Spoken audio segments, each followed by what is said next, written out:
Hi, I am Rajeswari. இன்னைக்கு நம்ம AMC குக்வேர்ல ஒரு சூப்பரான ஆஃபர் வந்திருக்கு. அதுவும் நம்மளுக்கு எல்லாருக்கும் பிடிச்ச 16 ரேஞ்சஸ்ல. வாங்க பார்க்கலாம். பாத்தீங்கன்னா எவ்வளவு அழகான ப்ராடக்டா இருக்கு. 16 லோ. இது எவ்வளோ கெப்பாசிட்டினா 1.3 லிட்டர்ஸ். இது நம்மளோட 16 ஹை. இதோட கெப்பாசிட்டி 2 லிட்டர்ஸ். இது நம்மளோட மில்க் பேன்.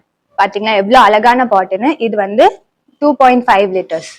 இந்த 3 ப்ராடக்ட்ஸும் ஒரு பெஸ்ட் காம்போ பிரைஸ்ல கொடுக்குறாங்க. வேணுன்றவங்க கீழே இருக்க நம்பருக்கு கான்டாக்ட் பண்ணுங்க. நான் உங்களுக்கு டீடைல்ஸ் ஷேர் பண்றேன். நன்றி, வணக்கம்.